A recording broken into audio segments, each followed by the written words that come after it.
يفتح المصحف وهو نايم. خجاله مع حضرتك اللي انا ذكرتها يعني.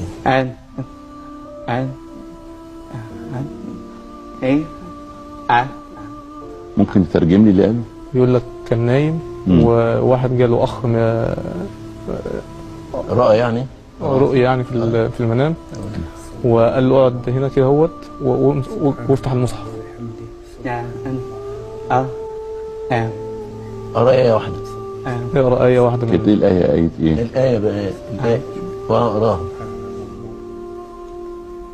ليس البر أن تولوا وجوهكم قبل المشرق والمغرب ولكن البر من آمن بالله واليوم الآخر والملائكة والكتاب والنبيين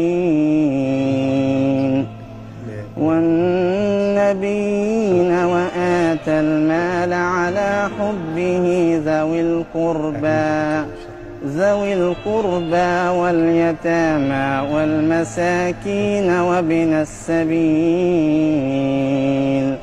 وابن السبيل والسائلين وفي الرقاب وأقام الصلاة وآتى الزكاة والموفون بعهدهم إذا عاهدوا والصابرين في البأساء والضراء وحين البأس أولئك الذين صدقوا وأولئك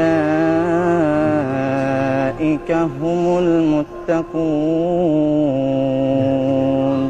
دي الآية اللي انت قرأت لك في المنام وبعدها قطع بقى ومشي عمل له يعني قال له هيبقى في لقاء تاني. مسك ايده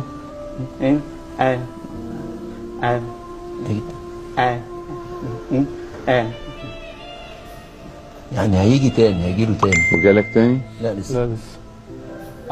مين ده؟ طب مين اللي جالك في المنام؟ شكله ايه؟ لابس بيقول لك لابس جلابيه بيضاء ولحية بيضاء ولحيته طويله ولابس طاقية طويل. مين ده؟ ما يعرفوش يعني اول مره يعني. ومن ساعتها ما بينطقش. الحقيقه دي معجزه يعني. دي معجزه انا لم اراها من قبل الحقيقه يعني انا مندهش. يعني لولا ان انا كمان معايا تقرير طبي بيقولوا ما بيتكلمش من وزاره الصحه المصريه قدام حضراتكم. يعني ما عندي يعني. طب انتوا ما فكرتوش يعني ما فيش تفسير؟ حضرتك يعني احنا يعني اتخذنا كل السبل اتخذناها. طب يعني الطب قال ايه؟ طيب يعني التقرير بيقول ما بيسمعش وهو مركب سماعات، لكن ما بينطقش وبينطق في القرآن فقط. وبعدين ده صوته جميل. نعم. يعني واضح ان.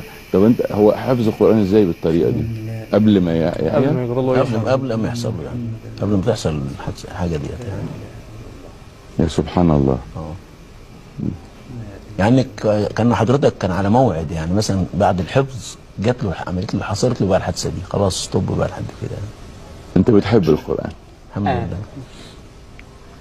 الحقيقه انا يعني بالتاكيد لازم نقف قدام هذه الآية. نعم.